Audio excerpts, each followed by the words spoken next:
Happy St. Patrick's Day, everybody. Chicago Hockey Radio, brought to you by the Alithio Network. It's the Monday morning show. Justin Lynch, Lee Grassman, Tassos Kirkos, Raymond Gasser producing today.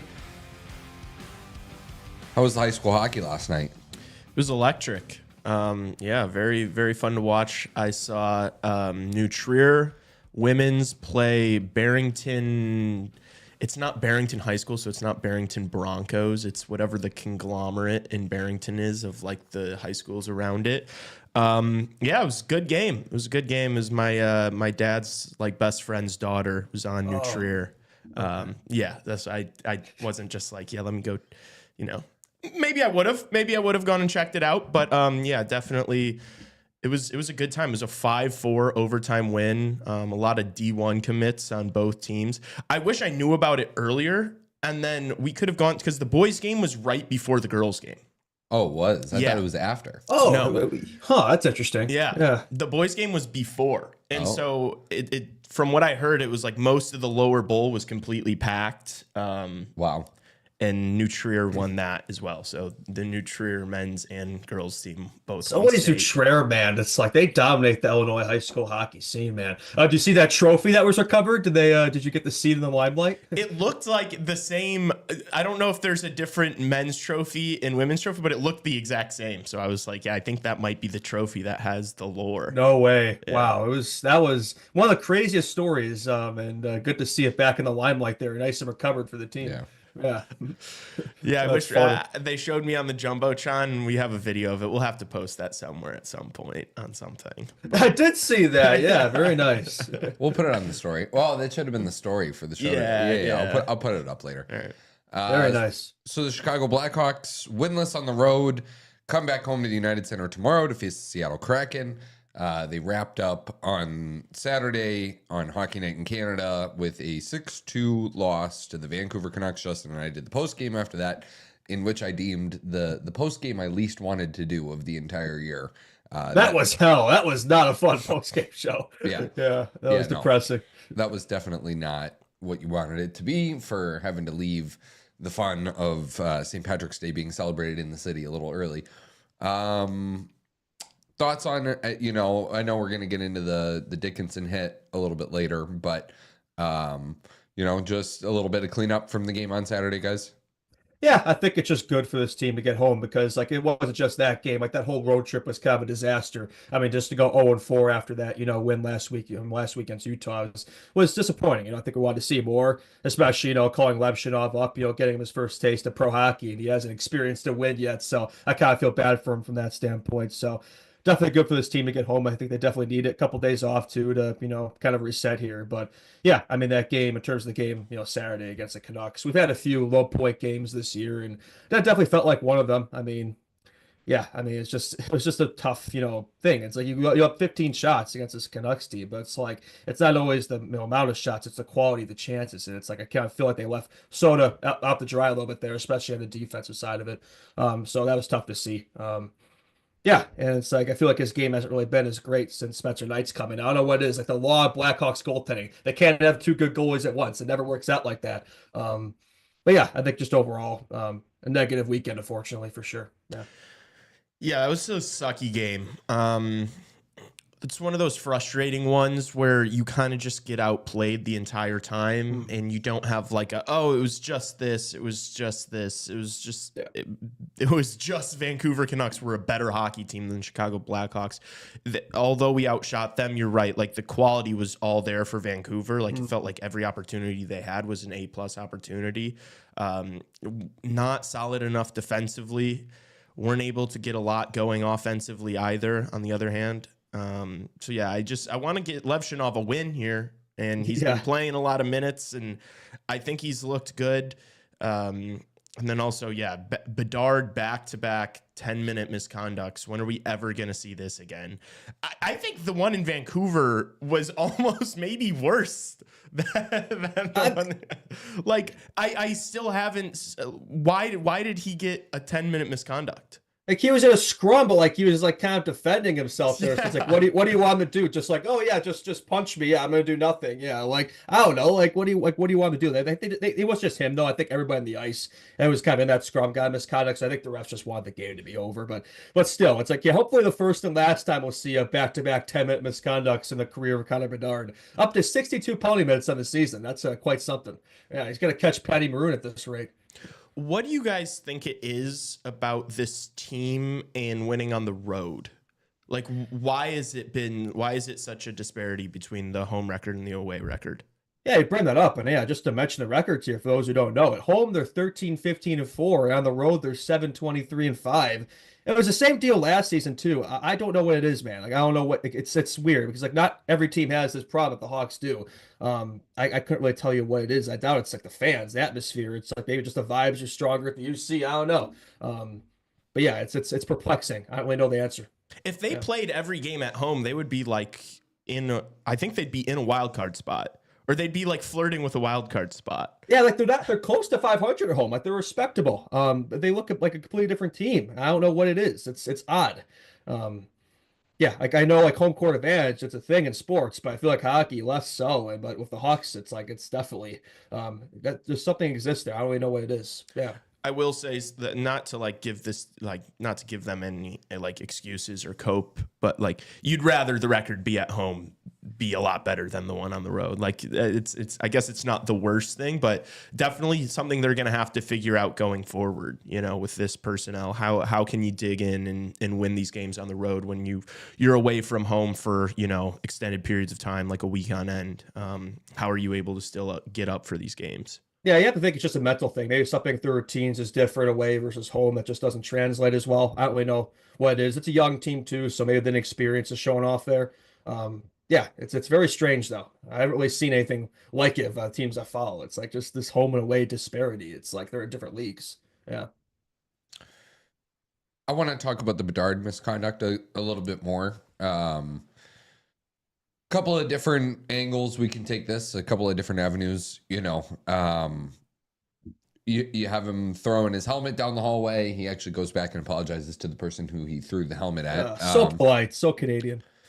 You know, but it's Forbert going after Reichel there for a little bit, and then Hronek comes in and, you know, starts giving him some, and then you got Pia Suter like leaning over Hronek to kind of like give Connor Bedard a few. Then Bedard comes in, and then Nazar comes in after that. It's like all the young guys stepping up for him, Yeah, Nazar grabs the back of Forbert's jersey to like pull him off a little bit. So the thought here is just like, man, don't you wish there was somebody out there that could like help mitigate that a little bit here?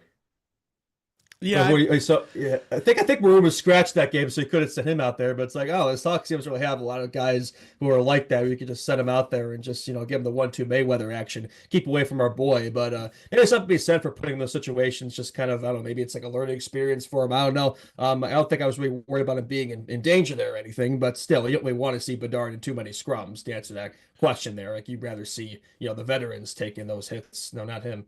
Yeah. Well, I don't think you don't want to see him in scrums, you know, like I do. Maybe you don't want to see him in fights, but I would say you want to see him in scrums. You want him to not be. I'm okay with him afraid. Mixing it up. Oh yeah, not as long as it's not, you know, an every game thing. Yeah, I would agree. Yeah. Yeah. I mean, even if it was, I wouldn't be that upset about it. Look, I think the misconduct is kind of a joke because.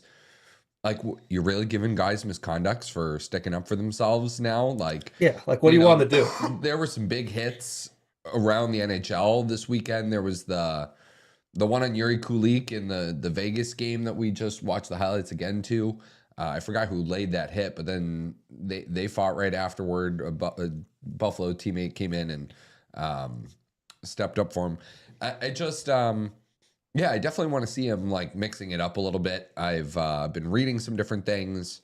I read something on Daily Faceoff today that, you know, basically Connor Bedard needs to get 15 pounds heavier and like get a little heavier in the corners, and like then a lot more of his game is going to be unlocked. And like I want to see him engaged physically against some of these guys, right? Like even if it is, and he was like chirping at him a little bit afterward, like they were talking for a while, him and Ronick.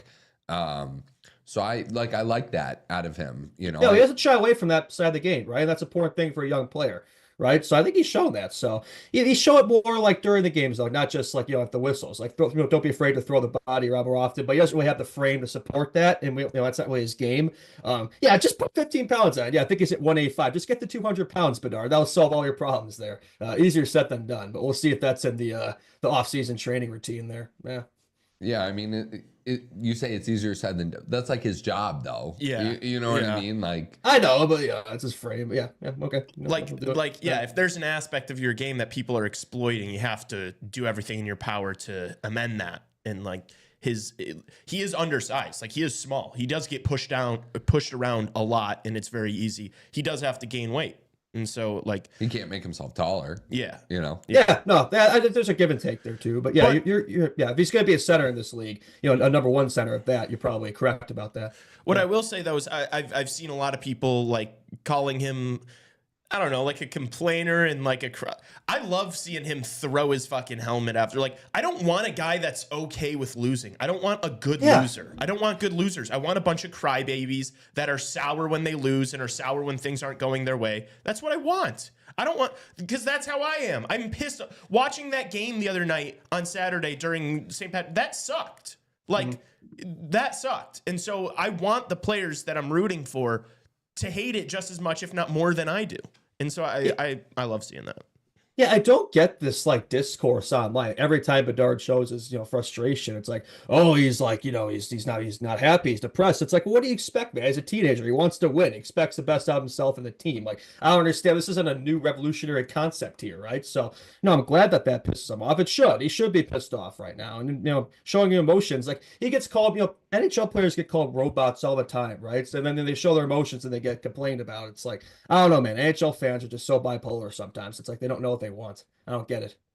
Yeah, you can never win, especially with someone like Bedard who had as much hype as he did. Like, there's always going to be haters for literally no reason, and that's okay. Like, we'll play heel. We'll cheer him on when he's throwing his helmet in the hallway. And I do not give a single shit about that. So, do you guys want to talk about the Dickinson? Do you have any other Tassos comments on Bedard's mentality and his frame? We do have some clips. No. We have some clips though. Can we hear from the coach on the loss? Oh, we thought our start. Oh, my bad. It refreshed. Hold on. Let me get the right moment. 35.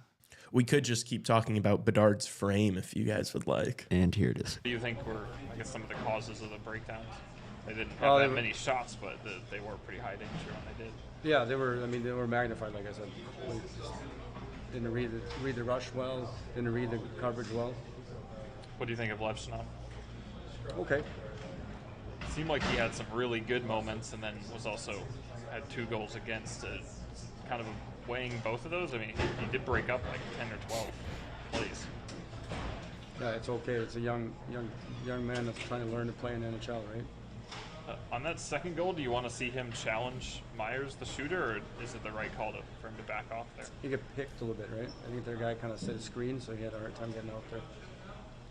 Tough night statistically for Arvin. I know he's been really good for you this season, but like you said, the high danger chances, is that just, how do you assess his play on a night like that tonight? I think it's tough, right? Because we didn't help them there on those plays. Like, they were magnified. They were too easy. A couple of lateral plays that, basically are empty netters.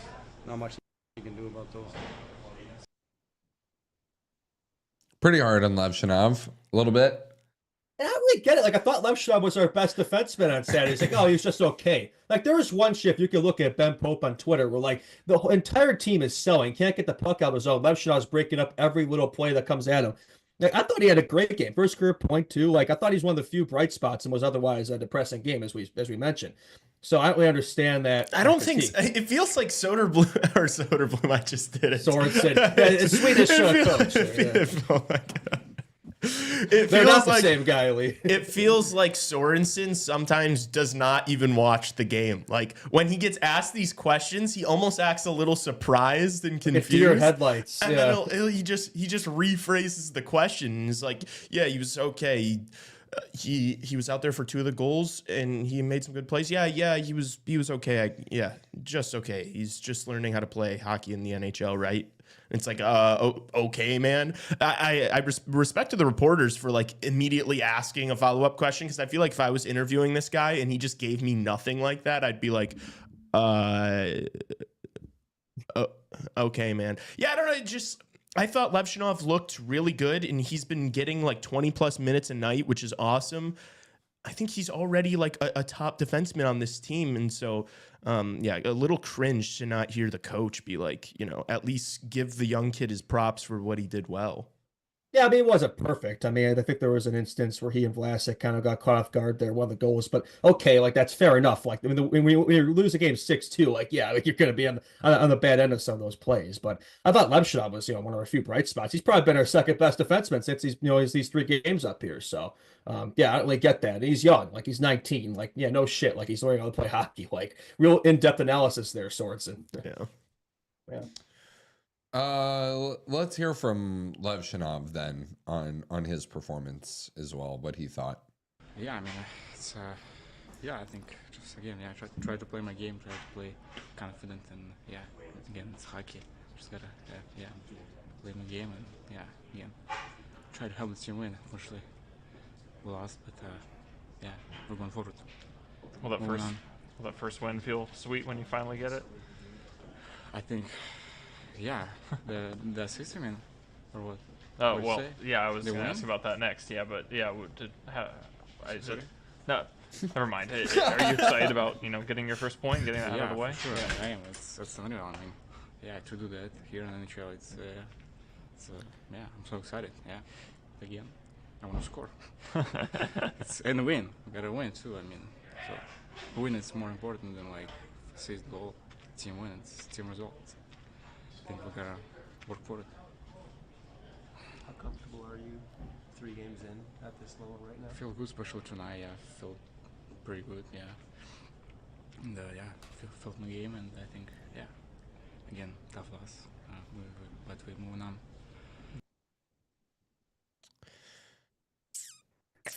Somebody take it first. Dude, I love Yeah, him. just play the hockey. I love him so much, dude. I love that. I don't know how he hasn't already become like an iconic meme. Like he's gonna have a clip go viral very soon because he's just naturally the funniest person ever. He's just like, yeah, good game. I want to score. And they're like, okay, dude. Yeah. I think we could fill a whole CHR episode like just by playing like Levshunov clips. Like that'd be top tier comedy gold, man. Like every time he talks, maybe it's the language barrier, but he's just so funny, man. Just his personality and just this aura about him. Like he's gonna be a fan favorite here, no doubt about it. I don't know. People haven't picked up on it sooner, man. It's like he's a funny guy. He just has a positive vibe, a positive mentality, and I just hope we can get him a win. I'm happy for him. We'll get to play his first game at the UC tomorrow. I'm sure that'll be a nice experience for him. So let's see that first career goal soon. Yeah, I think we win tomorrow. we better, man. I mean, 4 losses in a row, coming off a winless road trip back home. We haven't won in like a week and a half. We stack all of our losses on the road, and then we use our XP for wins at home. Yeah, it's the Seattle Kraken. So I mean, yeah, I would hope so. Yeah, we'll see. You get Knight in goal for sure. Yeah. All right. The only other thing from Saturday night's game against Canucks, there was the Jason Dickinson hit on Philip Chytil. We actually didn't bring it up in the post game. I don't know how, but there was other stuff at hand. But big hit by Dickinson. That's kind of the second one from him in 2 games. He threw a questionable hit to Macklin Celebrini in the game against the Sharks. Oh, that was a great hit. Yeah. So yeah, I mean the hit. I didn't love the hit on Chytil. I don't know what it is with Dickinson. If he's been out a while, he feels like he's got to do something. We saw him fight in the game against Colorado, right? No, in San Jose. It was after the Celebrini hit. Yeah, and then he answered the bell. Yeah, I don't know if it's like frustration or what, because I saw it on Saturday night. I saw the hit, and I guess I didn't watch it too many times. I didn't think much about it. But then when we were just watching it again before the show, I was like, yeah, that was kind of a pretty bad hit. And like, it's kind of scary with Chytil's history and seeing him like kind of stay down the way he did and like struggle to stay on his feet. That's like really scary stuff. Yeah, I don't know, dude. Is it frustration? Like he's been plugged back into the first line, and then now he's been demoted to the second line, so he's still on the second line. He maybe feels like he has to do something. Yeah, I think maybe that's it. Just like I'm trying to make up for lost time or something. But it's like, dude, just play the defensive game. I don't know. Yeah, I feel like since he's come back from injury, he hasn't really been the same player, and he's not even producing either. So maybe that's it. It's like if you're not going to produce, at least be effective in other ways. But it's not like he's being really effective in these situations. So I don't really know what his deal is. I'm surprised NHL isn't looking at that hit a little more. I don't think I've heard anything that they're a fine or suspension or anything. I don't think it would be much if it was, but I'm surprised they're not at least taking a look, because that hit was. I mean, looking at it again, like the numbers. I mean, there's no kind of excuse for that there. I was clear from behind, so a little surprised NHL's not looking at more. Yeah. I just see probably a player that, I was reading, I forgot what I was reading. Oh, I was reading the article we're going to get to in a little bit, Danny Wirtz's sit down with the New York Times. And at one point in Thursday's game, all the players on the ice at once for the Blackhawks, it was Vlasic, Levshinov, Knight, Doc, Bedard, Nazar. Yep. And for a long portion of this season, we all sat here and said, play the kids, play the kids, play the kids. And now we're getting it. And it's been arguably the most positive development in a season that has gone well below expectations for the Chicago Blackhawks. Mm-hmm. Oh, yeah. And so he probably sees that, as we all do. The features now. And and is like, man, I'm going to lose my spot on this team if I'm not doing something to warrant it.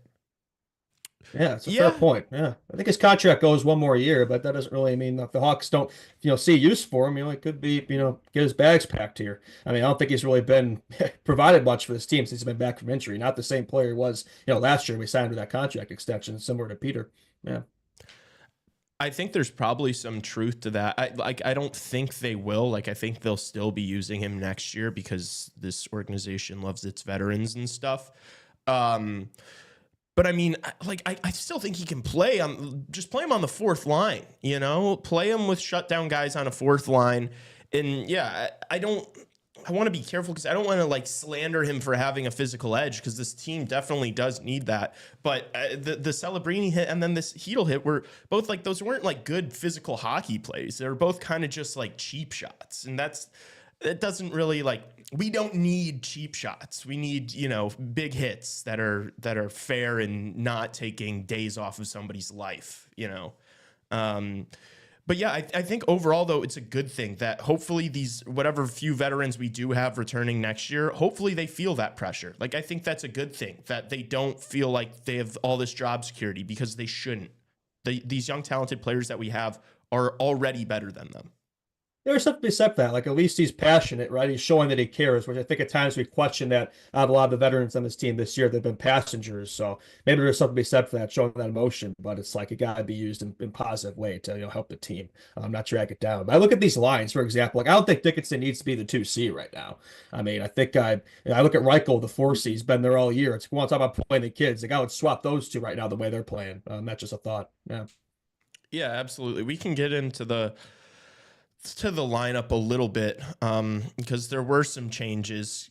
Dickinson sliding into that 2C role, and that's available because Donato's being brought up to play on the first line with Nazar and Bedard, which is fine, but that second line has been our best line consistently for the past couple months. And so it's you're throwing that in a blender, and then Dickinson as your 2C in 2025, it just doesn't make sense to me.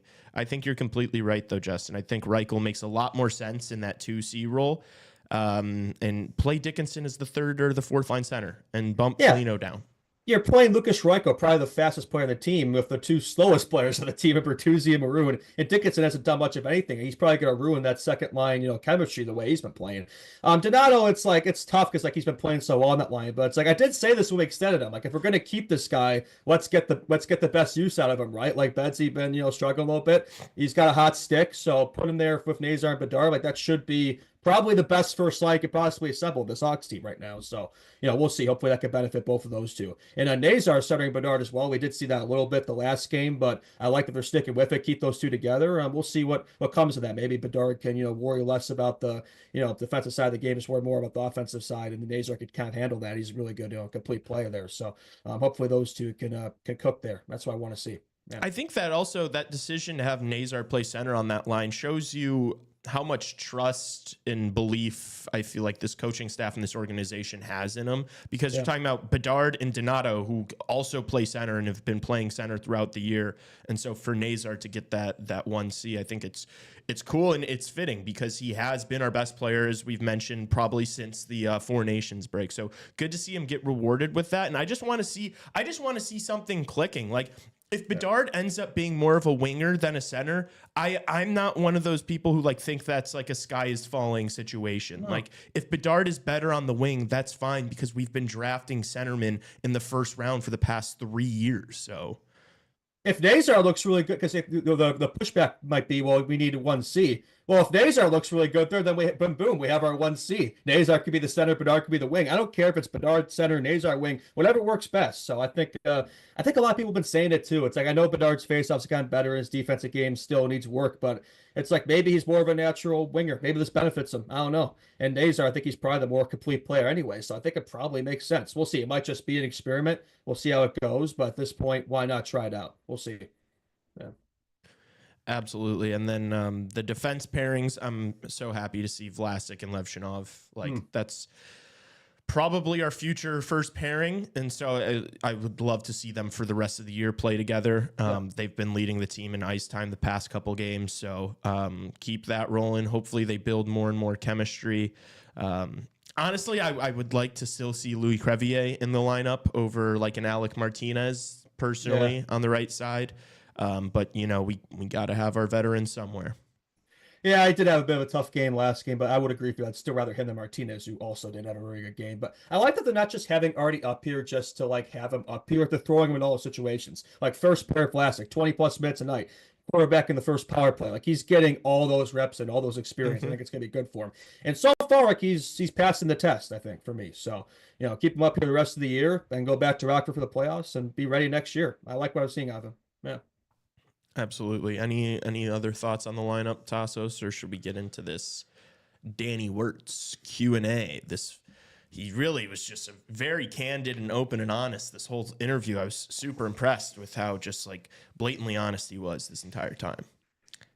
No, I didn't hit the sarcasm there. Yeah, I didn't have anything else from Saturday. We do have one more clip. Do we want to play it, the Connor Murphy one, or is it not that deep? I haven't seen it, but it says it's Connor Murphy on fundamentals. I think I'm good on that. We can skip that one. Yeah, that's not as much as I would love. That's to a hear, nothing burger. Yeah. As much as I would love to hear about Connor Murphy, talk to me about the fundamentals of the game.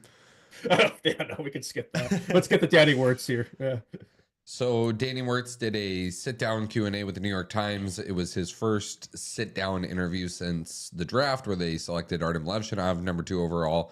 A lot of time spent on CHSN. That was the first probably half of the discussion. There's some interesting points in there that we can dissect a little bit, and then the latter part of the interview was talking about the team and what he's seeing and what he wants to see going forward, and so those are kind of the two halves that we're working with of the article here, the discussion. We could start with the CHSN stuff. Interesting fact, Chicago Bulls viewership is down 63% on CHSN, which is a pretty staggering number when you consider year over year viewership. And you're expecting to grow every single year. That's kind of like the whole capitalism model, and to be down 63% is woof. I don't know how else to put it. Yeah, so Scott Powers is the one who did this interview, who's, you know, the main athletic guy for the Blackhawks, him and Lazarus. And credit to Scott for like trying to get a lot of this information out of him and try to get his reaction to certain things. Like I don't think Scott was like holding back with any of these questions. Like I think he was very fair and did a good job on behalf of the fan base. But it was just a politician. It was literally like he was running for the fucking Democratic primary. Like he was just like not lying, but just not saying anything with any sort of truth. So one of the first things he asked him was about how the Bulls viewership is down 63%, and he's like, where's your viewership at? And he was like, oh, I don't know. Really? You don't know? This is your business. You're the owner. You don't know how your product is performing? You don't know what the viewership is? That's like starting a business and having it just bleed money for 6 months and being like, yeah, I'm not sure how much we're making. It's like, maybe you should be, because it's your fucking business.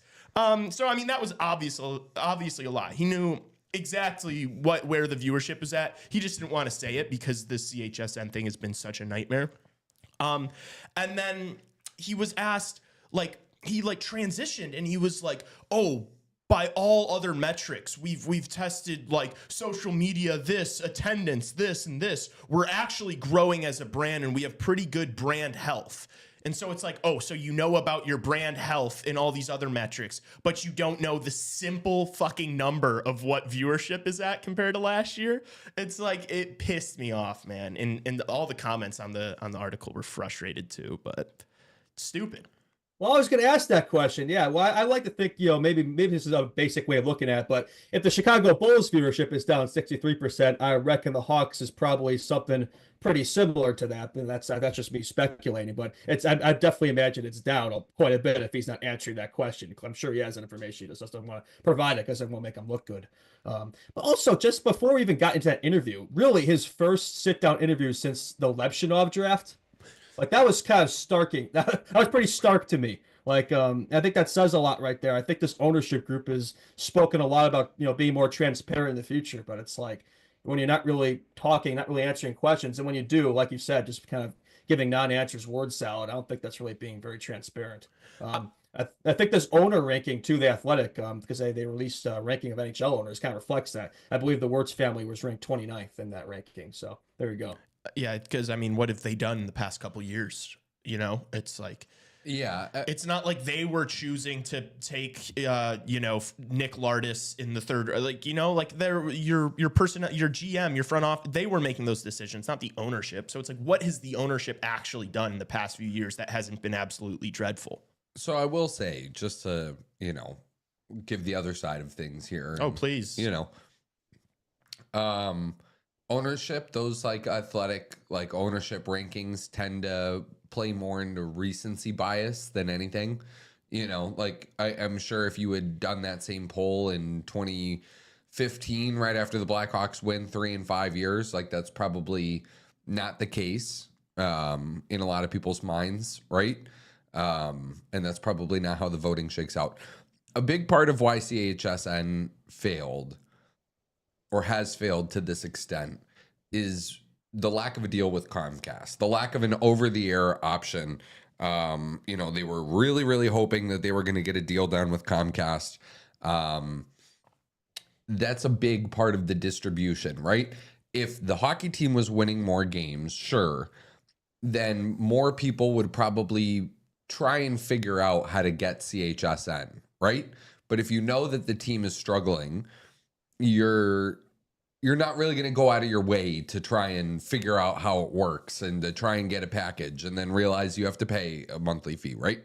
The other thing I will give them credit for is the fact that the CHSN broadcast is pretty good. Yeah. Like it's a good quality broadcast when you had people that left the team a few years ago and like Eddie O, Pat Foley, Yeah, you it's know, hard to replace them, but you know, paying involved done a good job. Yeah, like they've really done a good job. You know, Kaylee Chelios is really good on the intermissions. Like they've got Charlie Romeliotis in the fold with them still. Like or no, they don't. But He's doing the radio, right? yeah, he does the radio. But either way, they do a really good job at what they do, and the fact that they had such a limited time frame to get it going in the way that they did, like the Raw was kind of messy, but it was kind of like it's very good broadcast, and it's pleasing to watch when you make an account on CHSN on a computer, get an HDMI adapter to your TV, do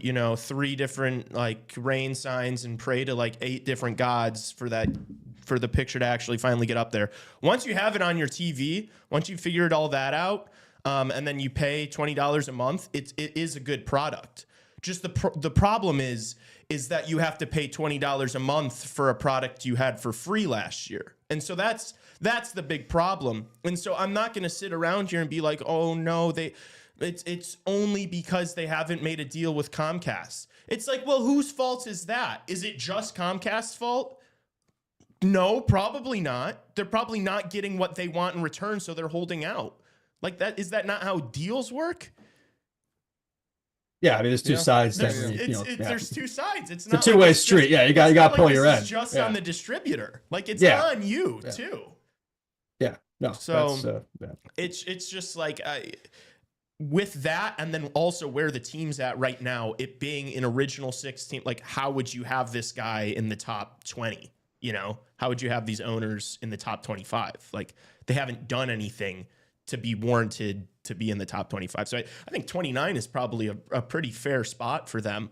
And it's not like I don't think that they can turn this around. Like, I think if you're able to get this team back on TV, it's fine. But just like with every like macroeconomic situation where I think that this extended period of time where you have significantly less viewers during this rebuild, that's gonna have a negative effect on the team in the future. Like you're losing out on possible new fans and new viewers by the product not being accessible, and it's a problem. It is, and so yeah. I mean, I don't know, man. I hope that they can get a deal done soon, because it's like you look like a fool. Like I don't know how you can read that article and not get mad. Yeah, I would say so far Danny Wirtz is resembling Bill Wirtz more than Rocky Wirtz, just due to the fact that we're struggling to see Blackhawks games on TV in many cases, so it's kind of poetic there. But at least they're working on that great 1901 project before a cup holders in the UC, right? Another thing that was frustrating from it was that Scott asked him about a lot of season ticket holders this year have been upset because the prices the prices are still going up. There hasn't been like any promotions. They've been getting nothing. Like the product that they are buying has been getting significantly worse while the prices have gone up.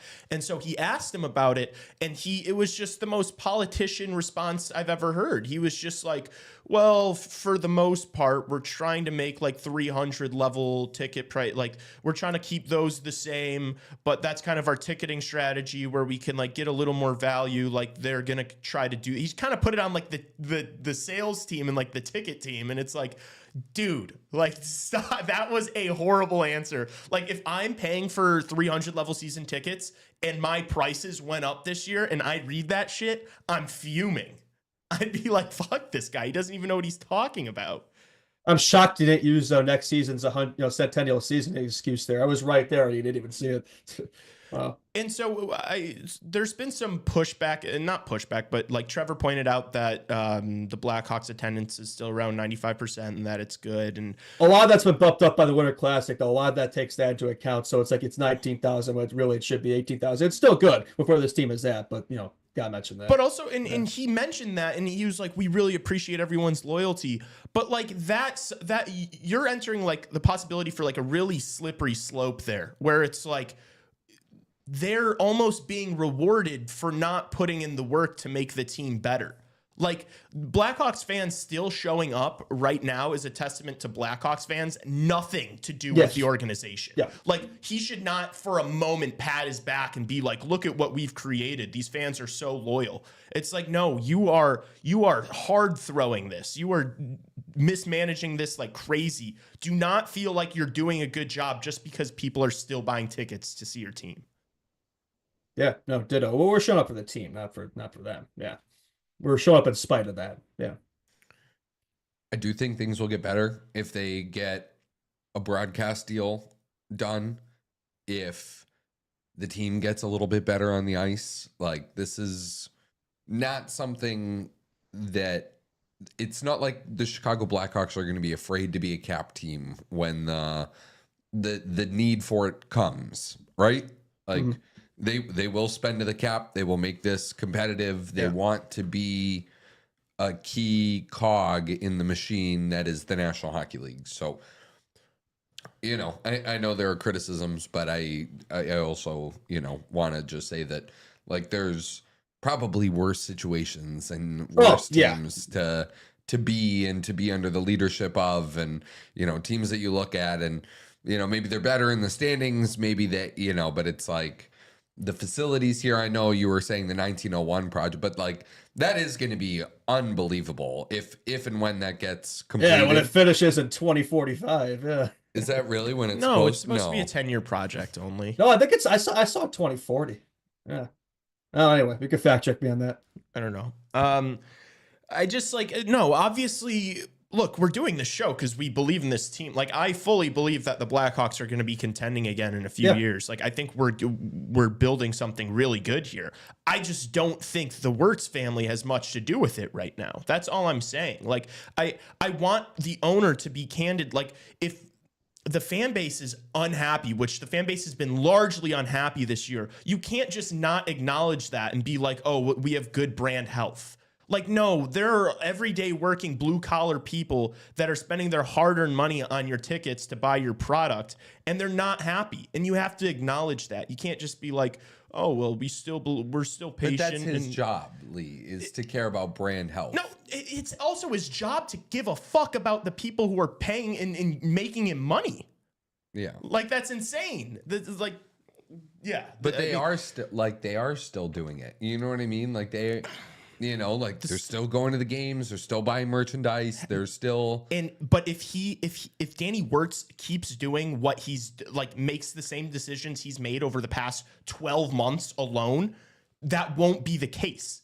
Like, if this team has not made significant increases and is significantly better in like 3 years' time, and this team still isn't on cable or on TV. Yeah, in 3 years, fans will start to become apathetic, but it's not. No, but it's already. What are you doing? Why are you bailing out this fucking billionaire who has completely mismanaged this team? Like, why are you like? What's the point of doing that? Like, he hasn't done anything good. Just because they can get out of this situation doesn't mean that we shouldn't be extremely critical of the horrible job he's doing right now. Yeah, I'm just saying that he's not making the hockey ops decisions. Like, from that article, another thing that was very clear was that his full faith is in Kyle Davidson. And he's running the ship. Yeah. You know, like, and it is Kyle Davidson's place to make moves. You know, the quote at the end was, you know, the quote was, the mandate is not to be aggressive for the sake of being aggressive, but it also was like, he has free reign to do whatever he feels is necessary to make the hockey team better. You know, he really believes in the draft picks and the development of some of the kids on both on the roster and in the pipeline, right? Like, that was basically the whole second half of the article was, you know, I thought there was going to be more talk of, you know, potential trades or potential free agent targets or, you know, I even thought the name Mitch Marner might come up in the article. Yeah, just with the salary cap going up, I'm surprised that wasn't a question. Like, you know, how much spending are we talking about this offseason? You'd hope that, hope the answer is a lot. But there's something to be said for that in his favor. Like, I am glad that he has more of a hands-off approach as an owner. It's like, you know, that he has that faith in Kyle Davidson to do his thing. You know, and some owners aren't like that. You know, they kind of meddle in the team's business. Yeah, so that's a fair point. Yeah. Yeah, I just think as the team gets better, it's also like, you know, what do you want him to do besides put the games on TV? It's pretty much it. That's it. Yeah. Okay. But let's not act like that isn't like one of the most important. It's a professional sports team in 2025. That's the most important thing on the planet is, can people watch it? And if the answer is no, you failed as an owner. Yeah. That's the simplest, like, yeah, I don't know. It's like you're trying to live. Are you going to drink water? It's like, yeah, that's important, you know? It's like the most important thing is you need to fucking drink water. You die without water. If you don't have any viewership, you don't have people watching your team, you're going to die. And also just the faith in Kyle Davidson thing. It's nice to know that he had like that he views this pipeline that has been created as fondly as we do. Like that's all well and good, but like let's not make any mistake about it. If we are in the same spot next year and everyone's up in arms and people want somebody's head on a stake, Kyle Davidson's getting fucking fired, and he will gladly do it. He will gladly do it. So it's like that's one of those things about the business too, where it's like, yeah, he's got full faith in Kyle Davidson for 12 months. You know? Yeah, got full faith in Kyle. Yeah. But Like, I see your point. Yeah. I'm sure he loves that trade with Knight. That probably, you know, but like if this team's not better, if there's no improvement, Kyle Davidson's gonna get fired. It's not like he's gonna stick this one out for another couple years while he's got this absolute mess on the business side, and then also have like the hockey operations and where the team's going. If that also stagnates next year, watch out, KD. Yeah, I mean it's fair because like if we're not better next year, then it's on the table. It's like we should be better next year. Like this, I look at this now, like it should be only up from here. I mean, we have all the cap in the world to spend. You know, all this youth coming in. Like, there's no reason we shouldn't be. Davidson's got all the tools at disposal, so let's see him put together. Yeah, Absolutely. yeah. I think there's a very realistic possibility that this team is not as good next year as you guys may want it to be. That might be true, but dude, you still realize that like there are going to be people that get fired. Like if they are in the same spot, I know you're like throwing that out there as it's like a possibility, but it shouldn't be. The situation where they're in now, like just the growth we've seen this season and how much better we look when we have these young players playing. They're all going to be a year older next year, and you have no handcuffs behind you. You can go make any move you want this offseason. But what moves are out there? What moves are out there? Dude, you realize if you package enough things, you can get pretty much anybody in the league outside of like maybe 10 players. Like everyone has a price, and you've basically got an unlimited budget. That's not the list is longer than 10, but okay, maybe it's 20. Sound like Dutch over there. This is America. You could always make a deal. There's 5 on the Dallas Stars that you're not getting. Yeah, there's 3 on the Colorado Avalanche. You know what I mean? I mean, like, how many times do you want me to say guys like Pasternak and even like UFAs? Like if you got to go Ehlers and Bennett, or you got to like there are options. You have to go do something, and then you're also picking probably second or third in the draft. Like, you have everything at your disposal to make this team significantly better next year. You have no cap restraints. That's going up. You got off your worst contract off your books. You've got all these retention slots that are going to be opening up. You're not going to be paying those salaries anymore. You have literally a blank slate to just go out and do a good job. I will say, I found this earlier. The list of Blackhawks eligible for extensions on July 1. Connor Bedard, Frank Nazar, Spencer Knight, Colton Dach, Lucas Reichel, Kevin Korchinski, Ethan Del Mastro, Nolan Allen, Dmitry Kuzmin, and Drew Comesso. Dmitry Kuzmin. I knew you were going to say that. Polar bear in Texas. I know what you're talking about. He was on the list. Yeah, that's fair. Yeah, I think a lot of these guys, it's probably a next summer issue. But, you know, for those who you can make it work now, do it. But they're probably going to want to save all the money they can for, you know, like we said, those, you know, acquisitions that they're going to bring in. But yeah, I mean, there is a point to that. It's like someone like Bedard could be extended this summer, but it's like if I'm Bedard's agent, I am not doing that. That's a next year thing. I want him to have a breakout season before he gets that contract signed. Yeah. Yeah, I just think like the number on Nazar is only going up from here. Like, yeah, if you can do it now, great. But I think they probably gonna hold out. The number on Spencer Knight is only going up from here. Yeah, especially if you're gonna want term on that contract. I'm honestly, that's something that I'm like signing these guys. I'm very optimistic about, just because I think like the most recent experience or example we can point to was the Alex Vlasic contract, and that was was awesome, and it happened Don't you think early. And don't you think he regrets that one a little bit now? probably not. It guaranteed Probably. it guaranteed that he was going to be playing in for the team that he grew up watching, hometown kid. He's Could whatever. be making an extra $3 million a year though. Not at the time he signed it. He wasn't going to sign for $7 million. I remember us having this conversation and me saying to you that I think Vlasic could make north of like $5 million, and you were like, no, that's a little much, and it's already a great contract. Like, Oh, when I saw that deal sign, I was like, this is highway robbery. Like in 1 year in, it already is. So And no, if I'm Vlasic for the next 5 years making that money until 2030, yeah, maybe jump the gun a little bit there. But look, he's probably happy about it. He loves it here. It's I get a future. I don't know about you guys. I get future leadership position vibes with Alex Vlasic, man. He just seems like a guy who could really lead this team. yeah, absolutely. He's definitely going to have a letter on his jersey for a very long time. Whether it's an A or a C, we'll see. I know that there were some people making some noise on Twitter and stuff this week saying that Alex Vlasic should be the captain. It's going to be him or Bedard. Like, if you make Alex Vlasic the captain, I'm not angry about it. Like, it makes sense. He probably I would is say close. an A. Yeah, but I wouldn't be. I'd say that'd be probably the next best option after Betsy. Yeah. Yeah. So Yeah.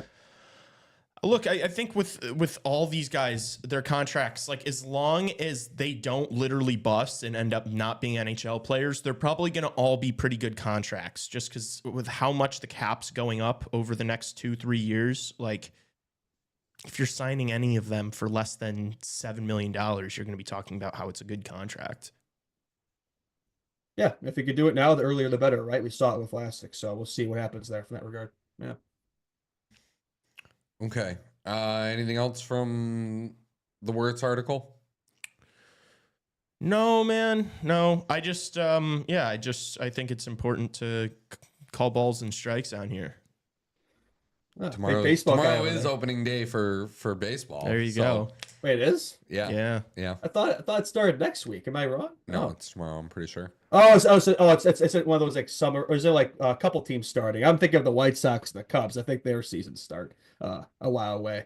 No, I think the Cubs start tomorrow, if I'm not I think mistaken. it's still spring training. Dodgers Yeah. Cubs tomorrow, What? but Yep. it's in Yeah. Japan, I believe.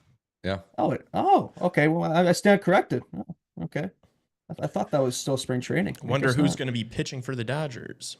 That's really weird. So they have 2 regular season games, and then they play 1, 2, 3, 4, 5 more spring training games, and then they jump back into the regular season, March 27th.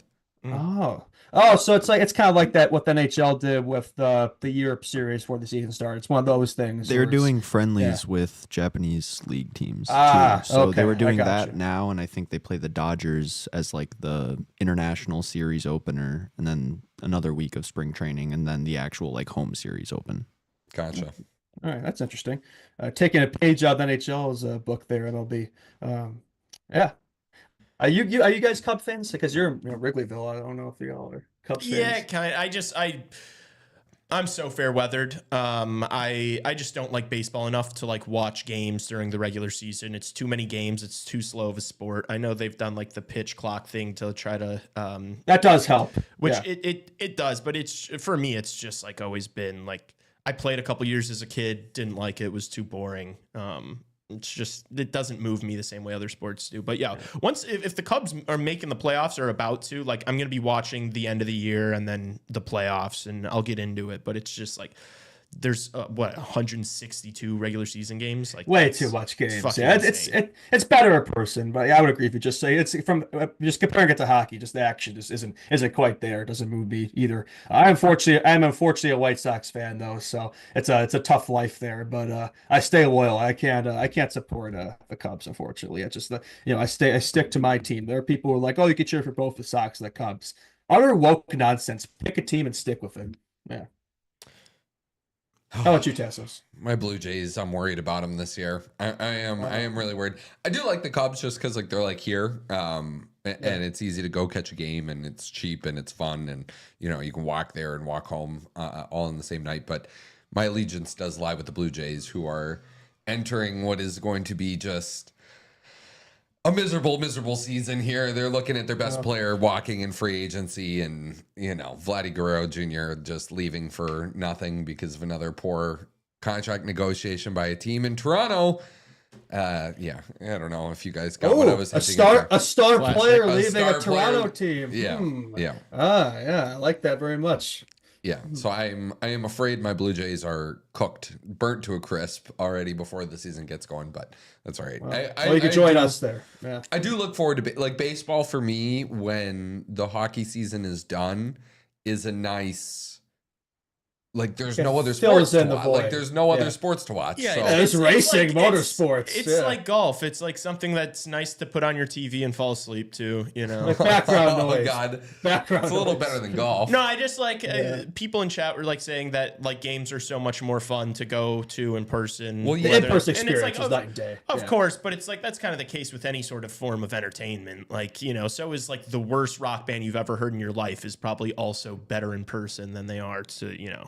Well, where baseball games do well is a lot of the concessions are cheaper because all the games and stuff so they just get these fans looped up, and then baseball suddenly looks really entertaining. So I think that's the secret to their success there.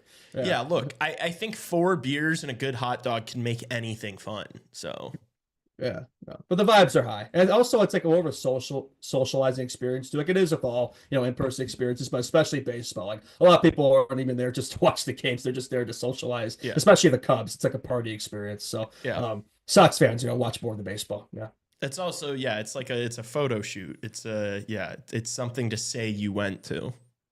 Yeah, like Wrigley is a great example there. I mean, iconic ballpark, right? So I can't deny that. It was great being there for the Winter Classic. I've been to Wrigley Field for more non-baseball games than baseball games. Yeah, that's pretty funny. Yeah, I've been there for a hockey game, been there for a football game, and like one baseball game. That's it. Yeah. All right. Anything else, or should we hit a break? Yeah, I think that's all I got. Yeah. Head to the NHL hour. Oh, actually, one thing I did want to complain about on the show today. Oh gosh! So me complaining, that never happens. Yeah, I'm in a mood today. So my dad and I went to that game yesterday at the United Center, the girls' state championship. Awesome experience. Good hockey. Congrats to the new cheer team. It was the biggest fucking nightmare to get in there because of you had to buy these tickets. Through a QR code there. They didn't have anybody like selling tickets. Like there was no box office or anything. And this QR code, you had to download the Blackhawks app and Ticketmaster. It literally took my dad and I 30 minutes to buy these fucking tickets. I don't know how the United Center like still struggles with shit like that. Like you should be able to go pay for something and watch it. It shouldn't have to be a 30-minute struggle to like download all these different apps and get 13 different email confirmations and do all these different passwords and all this shit. Like I have to have a fucking degree from MIT in order to get into this fucking high school hockey game. It's crazy. And so that really pissed me off. And so I wanted to complain about it here. So thank you. Well, otherwise Lee enjoyed his high school hockey experience. Otherwise I did. Yes. Very much so. Very nice. Justin's a little frozen, so we're gonna have to have him fix his Wi-Fi in the NHL or before it. Ideally, New Trier, 3rd straight high school championship for the guys. So yeah, they're a wagon. Cool. All right, let's hit a break. You're watching and listening to Chicago Hockey Radio live on YouTube. See everybody in a few short moments.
It's the NHL Hour of Chicago Hockey Radio. Lee Grossman, Justin Lynch, Tassos Kirkos, Raven Gasser. Thanks for sticking with us through the break. Welcome back to the show. Please, please, please remember to subscribe to this YouTube channel. Follow us on Instagram at Chicago Hockey Radio. Hit the thumbs up on this video and leave a 5-star rating on Spotify and Apple Podcasts. Leave a comment with your 5-star rating on Apple. We would love to hear from you. One last cleanup from the Hawks Hour that I wanted to put in because it was very, very juicy and I forgot as we talked about it, but it pertained to the Dickinson hit on Philip Chytil, and it was the quote from Kiefer Sherwood after the game. Raven, can we please hear that one? It's back-to-back games that guys are taking liberties on our guys, and he's gonna have to answer the ball next year because I know we don't play him again, but that was a dirty hit. Unnecessary 6-2, and then he doesn't have the whatever to step on the ice afterwards. We had Forby asked him, and it is what it is. We'll get him next year. And there's been no discipline too. Yeah, I mean, I don't know. I don't know what they're seeing. We try to focus on what we can control, and we got to move forward here. It's hopefully he can. We need him, so hopefully he can recover quickly. On that last power.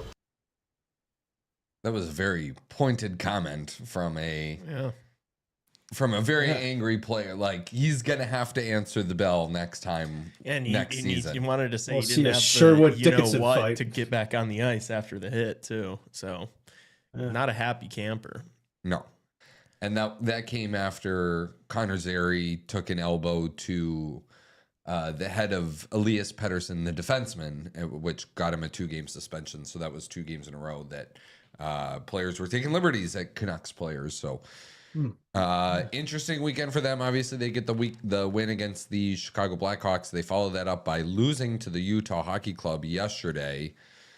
They are currently occupying a wild card 2 in the Western Conference, although the St. Louis Blues have made things a little bit interesting, albeit with 3 more games played than the Calgary Flames, who are now on the outside looking in. Utah is still hanging around too a little bit. But yeah, I don't know what you guys maybe took away from the weekend, what you guys liked, what you guys didn't. There were a lot of good games, Battle of Ontario on Saturday, the first Hockey Night in Canada game. Yeah, I don't know what caught your eye. The Mikko Rantanen returned to Colorado. If that was that was a good game. Makar wins it in overtime and a lot of back and forth. Those probably going to be the first round matchup too there in the Central, so that's going to be crazy. Like battle of heavyweights there. That's what I want to see. That'd be an awesome matchup. Yeah, I can't believe that we're going to get it in the first round though. It just feels like wrong almost. Yeah, too early, man. Like that should be like, I don't know, like a second round matchup or even a conference final matchup at this rate. Yeah, no, it definitely. I will say, you seem to be welcomed back pretty warmly, which I was a little surprised by. I thought there'd be a little more booing, but it seems like they seem to be siding with on your side of it at least. So maybe I was wrong on that standpoint. But yeah, unfortunately for Rantanen, came away with Val there. Makar just keeps his Norris worthy campaign going. Either battle of him versus Quinn Hughes there, which has definitely been fun to watch. So. That Avalanche team, man, it's like people writing them off. I don't know. It's like they've loaded up post trade deadline. I think they could be one of the favorites here. I think. I don't know if they've been getting enough credit. Yeah. The only reason why I don't have them as a favorite is because I think they have a very difficult path to the final. Yeah. I think they're absolutely like a top 4 or 5 team. I just think that they have one of, if not the most difficult path to the Stanley Cup final. So. Couldn't you say the same about Dallas then too? Yeah, you could. But you give Dallas the advantage. But I give Dallas the advantage because I think Dallas is still the better team. Yeah, but I think that'll be a closer series. That screams a Game 7 type of series. Yeah. Yeah, absolutely. Yeah, it just seems like the depth is kind of shining through a little bit for Colorado. You realize how important of a piece to the puzzle that Val Nichushkin is for them. Yeah, he's such a beast, dude. But Nate just gets on the board yesterday for them. That had to feel good. The other side of the the initial Mikko Rantanen trade. He looked better in that game. Yeah. Yeah, but they're like, Drouin's shooting it in the net. Brock Nelson's looked like a good fit there. It just, for me, I'm impressed. I thought Colorado had kind of lost the year they won the Stanley Cup, they were dominant. Like they were the prohibitive favorite all season, and that final between after we had kind of gotten 2 duds of finals when Tampa Bay won their cups, the series against Montreal wasn't really anything to write home about, and that was a great final. That Dallas Stars team was good, but it wasn't even close to the Dallas Stars as presently constructed. And yeah, that was just like a really good test of a final, and Colorado ended up winning it. And it just felt like immediately after that happened, all their depth was gone. Like, yeah, because they've been struggling with injuries and stuff. But when they're fully healthy, man, like this seems like the closest they've been to that level since. Like they're starting to get back to that dominance, right? The depth is finally there once again. So yeah, like I wouldn't be surprised to see them potentially win it. I think that for the matchup of Dallas and Colorado, it's really important for Dallas to finish out the rest of the regular season strong and maintain that second seed. Just because in a series that is probably going to be so close and tight, you want to have the home ice. Yeah, for sure. No, it's I mean, come playoff time, we were talking about home versus away later. Come in playoffs, that matters. Like that really matters, having that that crowd on your side. So the game's just atmosphere. It's different. It's a different game. Yeah. Do you think it matters for sorry to cut you off, but do you think it matters for the Edmonton LA series? Well, I mean, it's Edmonton, LA. Like I know they've been struggling a little bit lately, but we've seen this before. I don't really think it matters for them. I think they're gonna, sweep through the Kings like they normally do. Only reason why I say that is because LA is quietly the strongest team at home in the entire NHL. They're 23-3-4 at home. That's insane. 13, the Hawks are one of those losses actually. Yeah. Huh. Yep. Huh. Yeah. Well, that would tell you it does mean something right there. But I don't know. It's just like we've seen this matchup 3 times before. Like it's the same story every time. So I'm sure they'll use that as that. Well, we're going to get them this time. I don't know. I don't think it really matters come playoff time. Yeah, for that. Fair enough. Just thought it was worth asking. That's a fair point. No, it's a fair point. I'm sure they'll use that as their ammo for why this year's different. Yeah, true. I'd like it to be different. Like I'd like to see the Kings finally dethrone the Oilers. I just don't think it's going to happen. Yeah. As far as the East goes, Detroit gets a big win over the Vegas Golden Knights yesterday. Peter Mrazek gets the shutout for the Wings. It was a big win to keep them in it. To me, Ottawa almost looks like the most sure thing out of all the wild card teams right now in the East. They got their ticket punched unless they collapse, man. Yeah. And I don't really want to do the whole Maple Leafs thing today, but we could, but that's like, that's a big can of worms we're opening there with the downfall of, what's going on there right now. But a good solid win for Ottawa in the first Hockey Night in Canada game. Big win for the Canadians over the Florida Panthers. Like that was a huge win. They're for hanging them. around. Yeah, like they're a team that even I was like, oh yeah, there's no shot they can make it. But I don't know. It's like they've clearly been playing pretty solid hockey lately. Like, I don't know if it's a team that does anything when they get there, but it's like, I don't think many people would have, said the Canadians would be a playoff team this year. So if they could, prove people wrong there, that'd be something. But Columbus had fallen off a cliff, man. Yeah, I hate to see it. You hate to see it, man. Yeah. It's everybody's cheering for them, us included. They need to get their shit together. Lost 3 in a row here. Yeah, that was a tough loss to the New York Rangers. They lost 3 in a row, but they've only won once in their past 6 games. Yeah, so they're 1-5. The stadium series was the high point. They've kind of been collapsing since then. It kind of sucks. I don't want to see the Rangers in the playoffs. That team just doesn't move me. Yeah. Blue Jackets back in action tonight against the New Jersey Devils at Nationwide Arena. So hopefully they will get right back on track there. You want to maybe pause? What team do you want to pause on for a second? Maybe the Canadians, Yeah, sure. They earned it. Yeah. Yeah, I think so too.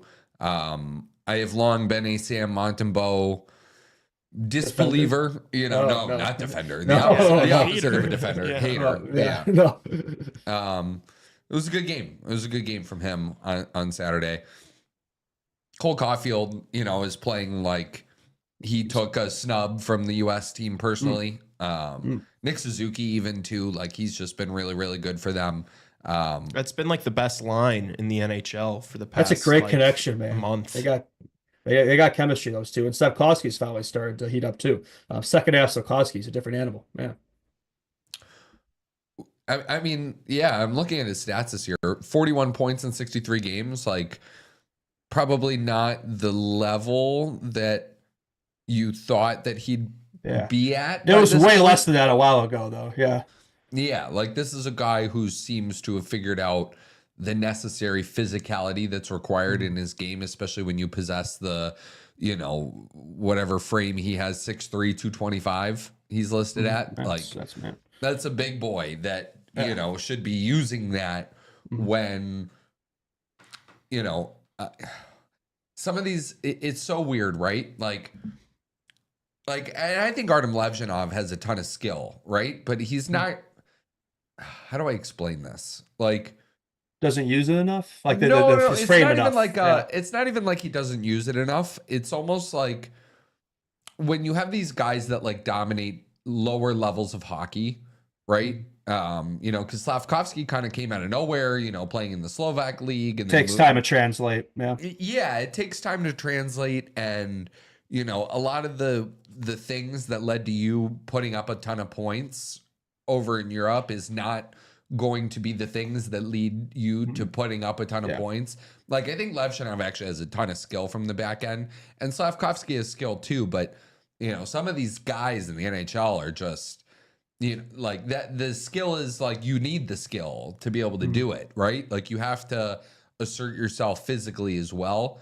Artem Levshinov, he's not like a small guy by any means, but I haven't seen him necessarily like throwing the body around in his first few NHL games. I think he could. Yeah, for sure.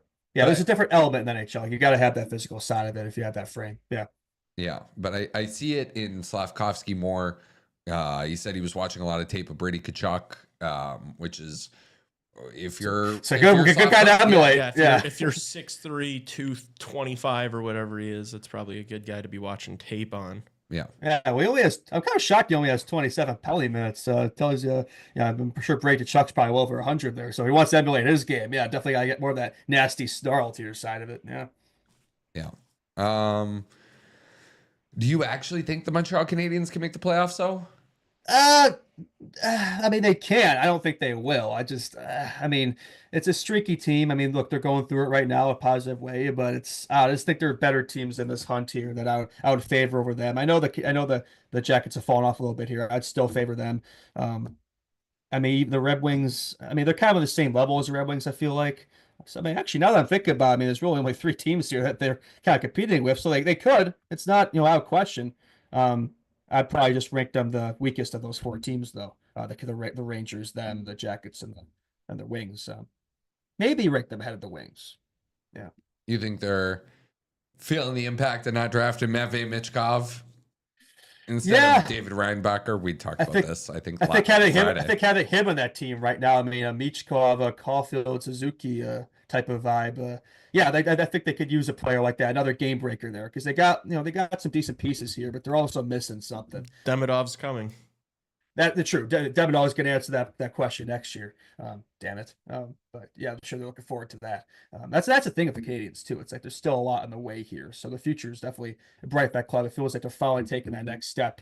They've been waiting a while. They've been taking for a while, but they're finally making that next step, that progression in the rebuild. So hopefully, what we're seeing out of them this year is what we can emulate next year. Probably jumping the gun there, but I could dream. I'm not really a believer this year.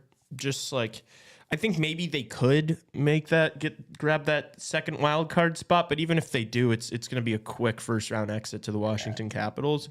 Whereas I think the Rangers would be more likely to be able to pose like an upset in that first round than Montreal would be. So I think the Rangers are probably going to get it at this point. I think even like a few days ago, they were statistically had the best odds to do it, just with like strength of schedule and the quality of the team. So I think the Rangers are probably going to grab it, but hopefully for Montreal's sake, they can, use this year as another stepping stone to hopefully get closer to that playoffs, and then by next year, hopefully they're a legit playoff team. Yeah, and how about Lane Hudson, man? I'm gonna keep saying it now. Like, that's my Calder favorite right there, man. How about that? 52 points as a defenseman, 48 assists. Are you kidding me? Like, this guy walking that blue line is so fun to watch. So, yeah, no, he's definitely driving the ship there, that blue line, because after that, there's not really much there. Yeah, exactly. And that's a big problem come postseason. Yeah. 11 points and 11 points in the last 10 games for Lane Hudson. Wow. Pretty good. Yeah. Very nice. Yep. Give him the Calder, not that other guy in San Jose. Oh, Macklin Celebrini only has 11 points in his last 12 games played. So it's less than Hudson, and he's a forward, so leads the Sharks in scoring though. Yeah, that's great. Well, yeah, they traded Granlund, so yeah. Will Smith also has 12 points in his last 10 games played. So he has less than Will Smith. Celebrini, Will Smith merchant confirmed. Oh gosh, you're such a hater. I love it. I was his biggest fan last year, and I thought we were going to get him, and now it's not the case. Now he's poverty. Now he's a Will Smith merchant. Exactly. Yeah. If I'm a player, man, it's like that's a good thing, man. If you have people not like it, you're doing something right. Yeah. Who do you think gets the second wild card spot in the East? I think the Rangers should get it. Sorry, my bad. Yeah. Tassos first. Yeah. No, that was funny for those watching. I don't think it's the Rangers. Honestly, what I'm afraid of most is this turning into what it turned into last year, which is teams losing their way into the wild card race. Just because Detroit doesn't really do it for me. I know it was a big win yesterday, but that team just looks terrible to me. The Rangers it's too much drama. It's too much, different things that aren't really up to the level for me that, the Will Borgen stuff, really confuses me. Just their whole back end really in the bottom six. And, the Mika Zibanejad stuff is just way too much for me. My heart is going to say Columbus. Get a few more wins in here. I don't know how many times they play against. I guess I could look that up. How many times they play against the teams that they're chasing. But yeah, I think my heart wants it to be the Blue Jackets here. Yeah, I'm with you there. I want it to be the Blue Jackets, but I just look at these teams here. It's the Rangers stand out amongst these four teams. That's the one that should be, quote unquote, should be the playoff team. But I personally hope they aren't. I'm kind of rooting on their downfall here, but we'll see. They're probably the only team that's probably capable of doing something if they get there too. Maybe the Blue Jackets could pull off an upset. The Wings and Habs, I think they're just they're a step away at the moment. Yeah. So the Blue Jackets don't play any of the teams that are surrounding them. So the Rangers, Canadians, Red Wings. They do have the Islanders twice, however, and they have the Ottawa Senators 3 times before the season ends. That's so those are going to be some big matchups. Yeah, I mean Ottawa, Columbus. Who would have thought? Yeah, seriously. I mean, that's what I like to see. I want those to be the 2 wild card teams, but we'll see. From Columbus' standpoint, they gotta get their shit together. Yeah. It's also right now looking like a Kachuk Bowl probably in the first round. Hockey Psychology just put out a really good video. I don't know if it was yesterday or 2 days ago, but just talking about how the Ottawa Senators have kind of modeled their game after Florida a little bit. They're similarly aggressive on the forecheck, and that dump and chase kind of playoff style is how they've been trying to play this year. So that'll be a crazy series if it happens, and hopefully, honestly, hopefully, just for the sake of the ratings and the numbers, Ottawa can make it a series. Yeah. I think Florida wins, but I don't think that'd be as easy of a series as you'd think. I think Ottawa could put up a fight there. Yeah, I don't think Brady Chuck in his first ever playoffs is going to want to go. He's going to go out guns blazing, man. So that's again, look, Ottawa, man. It's a solid team there. I think they're still a ways away here, but they're definitely of these wild card teams. They're the best poised, I think, to potentially go on a Cinderella run. So, but against Florida, I don't know. That's a tricky beast there. Yeah. I mean, they've got Olmark. I really like the moves they made at the deadline. I had them as my deadline winners. Yeah, winners and losers. Dude, I really do think that if they played Washington, they'd have a chance to beat them. Yeah, I know Washington's head of the standings, but Florida is, I think, the better playoff team here. I think they could definitely pull off an upset against a team like that. But Florida, a team that's just been there, done that. A team that they're, like you said, they're trying to emulate there. It's hard to beat Florida at their own game. Yeah. Yeah. Absolutely. Good point. Although, speaking of Florida, I want to bring up this little Mickey Mouse stat here from Scott Powers. I found it really entertaining. Did you know the Florida Panthers have been outscored 6-1 when Seth Jones has been on the ice at even strength so far? 1 assist in 7 games for Seth Jones, a -4 somehow in the Florida Panthers. So it seems like they're really happy victory rate so far. Yeah, I mean, he got absolutely blown by yesterday against Noah Dobson. He just like walked past him. That clip, I could watch that all day. It's like, yep, that's what we had to deal with the last 4 years. So, yeah, thank you for taking them off our backs there. That is the Seth I know. So that's what I'm saying, man. Like, I was kind of joking about it at the time, but it's like, could you imagine come playoff time, Seth Jones being the Panthers' downfall? Oh, we would be there. Absolute cinema that would be. I'm kind of hoping for. Like, I like the Panthers, but it's like, that would be so funny to watch. If, like, Seth Jones just cost them, like, a big play or something, an own goal in the playoffs, I would laugh so hard.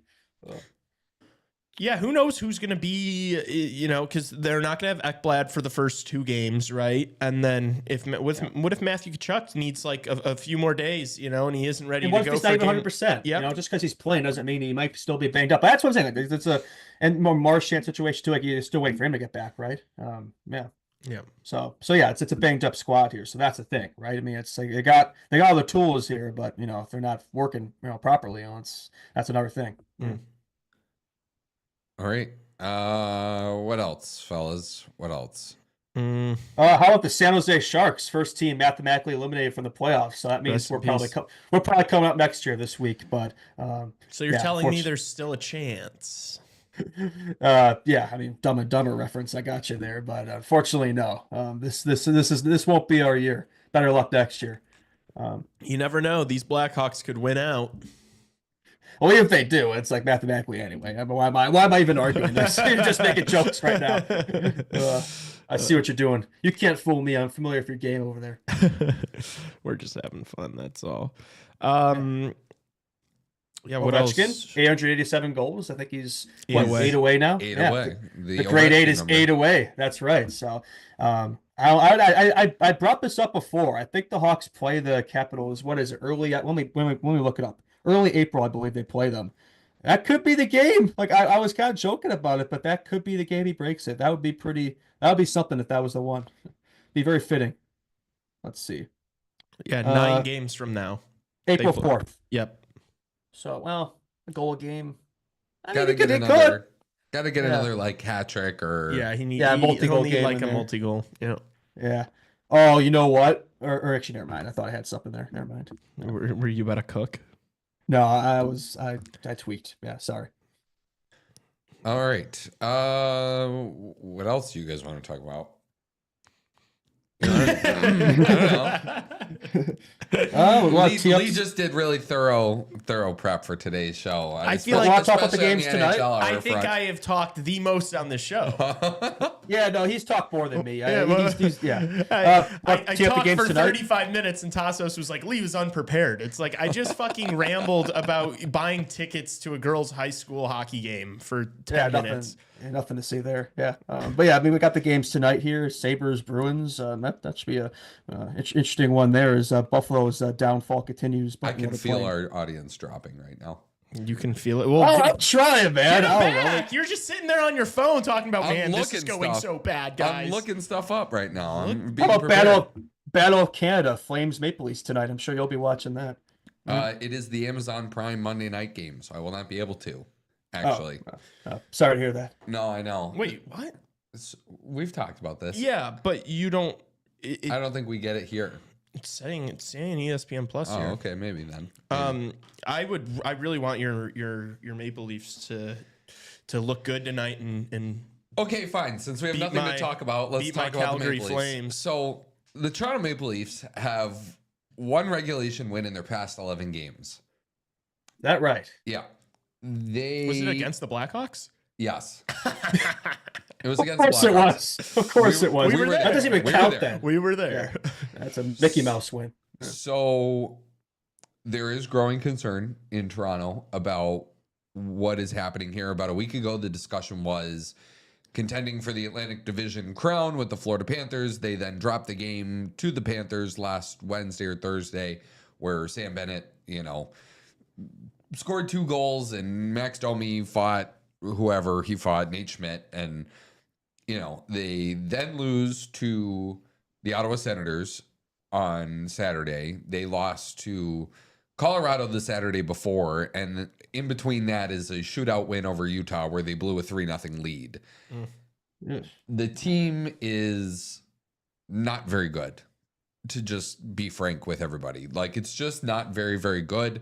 So Ontario right now, by the way, is they would be our, if Ontario was a state, nothing, none of that, but You're not saying anything there? no, but if Ontario was a state, as far as like our numbers go, they would be our second largest state after Illinois right now. So we have a large Ontario contingent that listens to our show. The Tassos Canadian asset effect. So, either they love it or they hate it. You know what I mean? Like, either they're Blackhawks fans that like hate the Maple Leafs, or they're probably like indifferent or even fans of the Maple Leafs. They're like, I would love to hear if there are any Maple Leafs fans that listen to this. Like, I would love to know how people feel about this, because Austin Matthews scored 69 goals last year. I think he has about 25 right now. Is he been playing a bit injured? I think that's the claim there. I don't know if it's... yes, he has been injured the whole season. He went to Germany to go get looked at. It's clearly something's going on with him. Now, and the reports are that he's playing through it because he wants to help the team win the division. But you look at the Maple Leafs now, and, I am almost more concerned for their sake that they are in danger of missing the playoffs than 10 points. You think 10-point gap? That's not enough. Ottawa. Well, they're only 4 up on Ottawa. Like, who just is one of the hottest teams in the NHL this year. Like, there's other teams. Very worst case scenario, they're getting the wild card 2 spot. Yeah. They're gonna make the playoffs.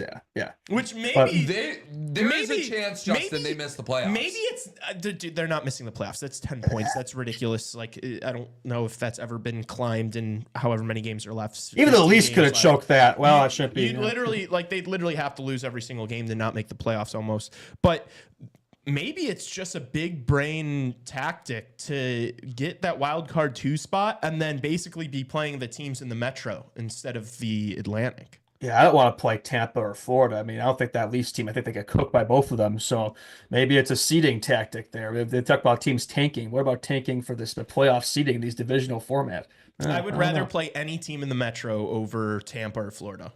Yeah, I'm in agreement there. Yeah, I know. The Capitals and Hurricanes standings are higher, but I don't think those teams are built for the playoffs like Florida and Tampa are. They've both been there, done that. They both won pretty recently. So and they both beaten Toronto in recency. Yeah. If you could press a button right now to be the wild card 2 team and be playing in the Metro wing of the playoffs, would you do it? Yeah, because that's the only way. That's the only chance they have. Yeah, like this team is not like. This team isn't good. Like, I don't think they're very good. They've been called the best Leafs team in, since the Austin Matthews era began, and I vehemently disagree. Like, this is they get outshot every game. Austin Matthews goes from 69 goals to 25 goals. He's got 24 and 51. 24 goals. Yeah, so that'd be like a 40 goal pace. Little less than that. Yeah. We're get his math. A little less than that. 24 and 51. Yeah. Okay. So it's like 38 goals. Okay, that's a difference of 31 goals from the season before. It's big. It's big. Where are those goals coming from? Where are those 31 goals coming from? Like, Matthew Nyes has scored a little bit more. Like, William Nylander's, I think, like second or third in Bobby NHL scoring. Yeah, but like, is Bobby McJesus no? There is a big problem here. The goaltending was among the best in the NHL for the early part of the season between Stolarz and Wall. Both of those guys have kind of come back to earth a little bit. The defense isn't good. Like, it's very middle of the road in the NHL. Morgan Riley hasn't looked like himself this entire season. And he was never Morgan Riley's a -20. Yeah. Like, what? That's what I'm talking about. Like, guys, this team isn't good. Jeez, like, dude. They're not good. It's really bad. I thought a few weeks ago, like this was like the Leafs team that was poised to break the slump here. I think they have the most depth this year, but your best player is not playing like your best player. Like Mitch Marner's been the best player on the Leafs this year. Yeah. And so that's a problem come postseason because you need your superstars to be the best player on the ice. Oh, this Leafs team in downfall. I think that's pretty good news for us, don't you say? That would be the most that Leafs best player in question, being on the table here. That would be the most Leafs thing ever, though, for this to be the year that it's like, this is not going well, we don't have a chance, and then for them to make it to the Eastern Conference Finals, like that would be very Leafs. Yeah, when nobody expects it. Yeah, I kind of see what you're saying there. I don't know though. I mean, like the hockey doesn't stop, man. Like they play 4 games this week. It's like Calgary tonight, back to back on Wednesday, Thursday with Colorado, and then the New York Rangers, and then they have Nashville on Saturday. So, like if you don't win 2 or 3 of those games, like this missing I know you think this like missing the playoffs thing is like crazy. I watched a video Dangle did of when they lost to the Bruins in 2014 with the 4-1 lead with 7 minutes left in game 7. Oh, 2013, yeah. Or 2013, yeah. The next season, they were in a playoff spot around this time. It so comfortably that it was like, like right now, how you're talking about the Maple Leafs. And then they lost. They won like 2 of their last 15 games and missed the playoffs. And they ended up selecting William Nylander 8th overall in the draft. That's how far they fell from being in a playoff spot like they are right now. Like, it could very well happen. You have these it's all about the statistics, man. It's all about that. And look, like I think they have 2 games in hand on the wild card 2 team, and they have 9 points on them. I just that's. I don't know. We never underestimate the Leafs' ability to choke. I guess is the main takeaway here. Yeah. Yeah. No, it is. They are 5 games up on the Canadians. Like that is, the saving grace here. But even if you fall and like. The fall from being in contention, from being a potential division winner to then being maybe wild card 2. I mean, they're closer to winning the division than they are not making the playoffs. Yeah, I don't think being a wild card spot though would necessarily be like we brought this up. I don't think it really be a bad thing for them. Like, have they even played a Metro team in the playoffs in recent memory? Now that I think about it, like it's always Columbus been a first. In the play-in round that one year during COVID, and then they lost to Columbus. Mouse. So maybe that's the difference right there, right? Maybe they just need a change of matchups, a change of scenery, if you will. I don't know, man. This might be a. That's what I'm saying. Like, this might be a big brain move right here from Toronto. I'm out of nothing right here, but a change of scenery. No, I said that because I legitimately mean it. Like, I think if you are a Leafs fan, you can press a button where you head into the playoffs in the wild card 2 spot. I think you jump all over that. Yeah, like I don't want to play Tampa or I understand or that if you fall to a wild card 2 spot, it probably means a lot of things go wrong from now until the start of the playoffs. So that probably doesn't mean, but if you get out of the way now before the playoffs, it's kind of like the Blackhawks taking Gavin McKenna next year. It's like, yes, if you could snap your fingers and take Gavin McKenna, you do it. But all the things that are going to happen until then would be hell. Speaking of Gavin McKenna, he just had 7 points the other night. We haven't really got any prospect talk in here today, but yeah, he is looking pretty good there. I don't know. Like maybe it wouldn't be a bad thing if we stopped another year. No, I can't do it. We couldn't do it. I don't think this fan base can do it, but it's enticing, man. Like I think he has 124 points in 54 games. It's not even draft eligible yet. I wish Hawks should work out a way to, if they have the first pick this year, maybe they should do some under the table business there. Find a way to get McKenna in this year's draft. I don't know how you do that. Forward some birth certificates. I don't know. Do what you got to do, man. Gavin McKenna magically becomes available in this year's draft. Isn't there a story in the 2000? The Panthers and Ovechkin. That's it. That's the one I was thinking of. Yeah. Anyway, I'm once again on to nothing, but yeah. One last Leafs point. Can I share with you guys my worst fear? What's that? Mitch Marner leaves for nothing. They signed Sam Bennett to a $10 million a year contract, and he turns into David Clarkson. Oh yeah, that was. I remember they made such a big deal of that for deciding this is going to be the piece here that moves the Leafs. It was just a complete fumble. It did not work out. The worst. Sam Bennett's not making $10 million. I think it's better than David Clarkson. Promise you. Yeah. Promise you. Sam Bennett has never scored 30 goals in a season and has never had 50 points. So that's not a $10 million player. Yeah, his game has always been better in the playoffs. If you give Sam Bennett $10 million, you should be fired. Yeah, no, I think $8 million is probably fair. I think he's probably going to be in the 7 range. Even 8 seems a little high now that I think about it, but I don't know if the cap going up. That's the only reason I put that out there. I'd be so nervous to give Sam Bennett that much money. Yeah, I mean, especially if you're losing Mitch, like that's not gonna, it's not gonna fill in the void there. Yeah, although he does bring a different element, but I don't think that really is gonna help the Leafs. Yeah. Oh gosh, I don't know. That's just my worst fear though. Is they throw a bag at Sam Bennett, they give him like $100 million contract, and it just blows up in their face. And Mitch Marner, that would be a very Leafs thing to do. Yeah. Mitch Marner comes here and he wins a couple Stanley Cups, which is good for my business, but not good for my heart. Yeah. Oh, I think that'd be fantastic. I think that's a great script. Yeah, let's see it. Yeah. I see it playing out that way. Honestly, the more I think about it, I think the less delusional we're getting about this Mitch Marner Chicago propaganda. I mean, I think a lot of it is banking. A lot of our hopes for next season are banking on it. So I think that's a big part of why we're probably thinking a lot of those lines. But your happiness is hinging on Mitch Marner signing here? It kind of is. Like it kind of feels like it. Like for the Hawks next year, like look, it's going to get better naturally, yes, but like you also need like something like, how do I put this? Like one move or something. The coaching change is going to help. There are other aspects of play that are going to help here, but it's like you need that one like player, that one big transitional move that just really moves the needle here. And I feel like that's the one. Yeah, because if you don't do that, then you're the Buffalo Sabres. Yeah, you got to make a because then you're just completely relying on young 20-something-year-olds to turn into contenders by themselves. Yeah, like that doesn't do it alone, right? You got to have that balance of play. You need a needle mover. Yeah. Yes, correct. Yeah. Mm-hmm. I thought about this earlier, not to do the Marner discussion again, but like, who's going to be in the running for like, and not teams that will present offers to him, because there will be a lot of teams that will want to present offers to Mitch Marner. Teams that he'd actually take seriously, that he'd consider going to. Yes. Well, financially, we have to think about that too. Yeah, I'm going to go to Puckpedia. I mean, there's no reason why we shouldn't. If he does not resign in Toronto, there's no reason why we are not the front runner.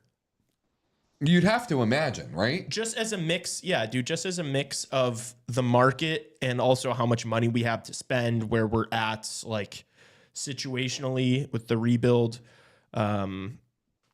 It obviously makes the most sense for us to be the favorite. Like, he's not going to Columbus.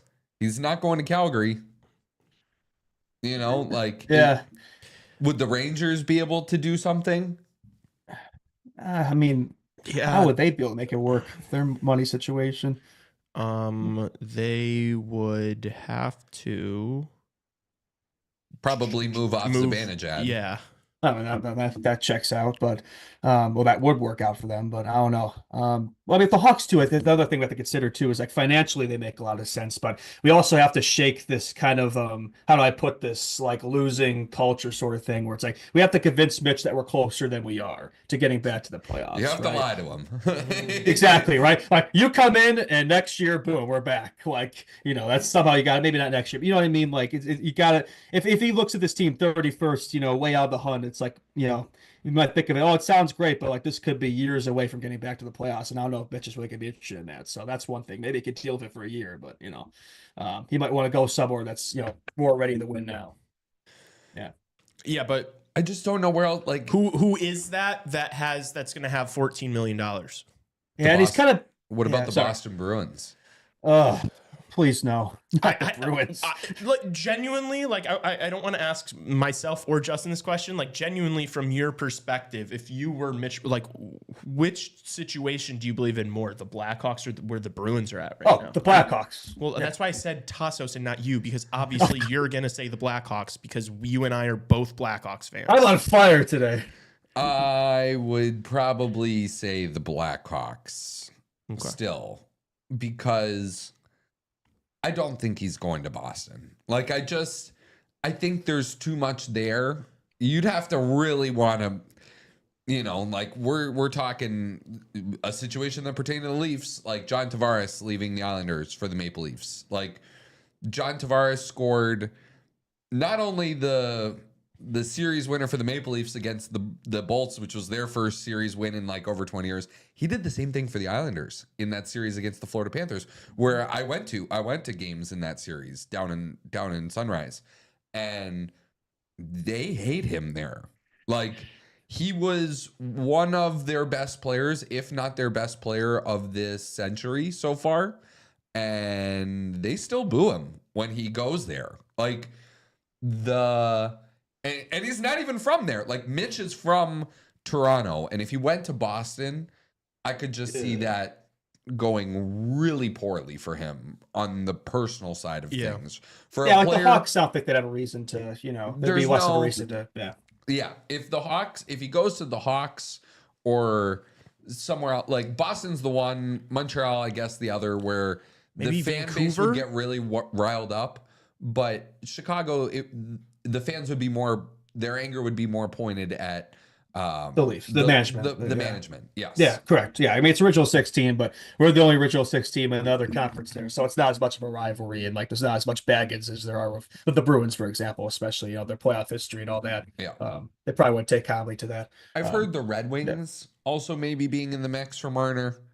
I feel like Vancouver could be a player. But do you want to go from one market where it's too much on you to another? Yeah, it's the same. It's a similar situation there. Yeah. Detroit. I mean, that would be what they need too. I do feel like that would make some sense, actually, now that I think about it. Especially for the wiser plan, like that could be the last needle moving move. I mean, it's like if you can't get a playoffs of Mitch Marner, then you're toast. Yeah.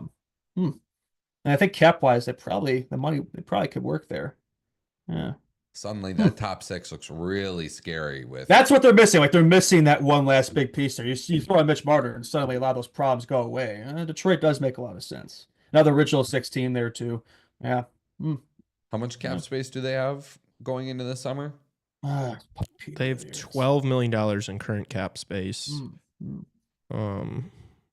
They may have a hard time bringing back. Well, if Kane takes a discount, you could probably still bring it back too. Yeah, not a lot's changing from now until next year for them. Yeah, I don't think there's a lot of guys. They don't have anybody. There, right? Yeah. Well, and also because they did really well with the internal cap thing and signing Sider and Raymond to those deals. Like, Larkin's making the most money at 8.7. They're going to have a lot of money. They're going to have a lot of money next year. We don't need Detroit stealing our thunder again, do we? Yeah, that does make, I feel like, a lot of sense when I look at it. Yeah. Things are getting dangerous in Toronto. Man, they're starting to blame the coach. Like, they're starting to blame Craig Berube for what's going on. And that is ridiculous to me. Like, after you've gone through enough coaches, you think you start to realize maybe this is a skill issue. Maybe this is the squad thing. I don't know. Like, you think eventually that connection would hit. It's not always management coaching, Sometimes it's more than that. I think it's a combination. But Berube, though, I don't think plus this is a guy who's won cups, man. He won with the Blues. Like, I think he's the right coach for this team come playoff time. But I don't know. I just think right now it's more of a roster problem. Yeah. Yep. I think Brendan Shanahan's gone at the end of the year. Yeah, I feel like we've been. You think this would be a last straw type of deal, but I feel like we've been hearing it. But like, if it's not now, when is it going to be? It feels like it's coming up. I don't know. There's got to be eventually. I mean, you think there'd be a breaking point here? Yeah. Yep. All right. Yeah. What else you got, fellas? Anything? No, not really. I think looking forward to. I know not to bring it back to Hawks hour here, but they just want to see a response tomorrow, man. Like, I think that's what we want to see. I think the vibes are starting to come back here. This youth movement. Let's see it take over the rest of the season. It's not really about the record for me, right? It's a big picture. I want to see the development. Yeah, we want to see a win. Yeah, for sure. At home, let's get Artie Party his first experience of what an NHL victory looks like at the United Center. Mm-hmm. Few like college hockey notes and PWHL stuff just to give everything its shine. Notre Dame coach Jeff Jackson retired. 601 career Division I wins, winning against coach in Notre Dame hockey history. He was Landon Slaggert's coach, obviously. 42 alumni in the NHL, 18 NCAA tournaments, 7 Frozen Fours. and 5 academic All-Americans. They also named Brock Sheehan as their new coach today, who was the head coach of the Chicago Wolves, actually, when I was there. Was a really, really nice guy. He was just there for that season. And he will now take the reins after being an assistant over at Notre Dame for the last couple of years too. So their program had a tough season, but I think they'll turn it around. That's like that was like, for me, like early hockey memories, at least of watching the sport on TV, was Notre Dame always had, and I think they still do have this like deal with NBC Sports, where like a lot of their football games and all their hockey games are like broadcast on NBC Sports, which is like part of like cable. So I'd be in South Florida watching hockey, and until the NHL Network came around and they'd put games on there, all I had to watch were Florida Panthers games and Notre Dame Fighting Irish hockey games. And they wore the gold helmets, and it was just, I was like, this is the coolest thing ever. Like, this is so fun. So I love that program a lot. It is conference tournament season.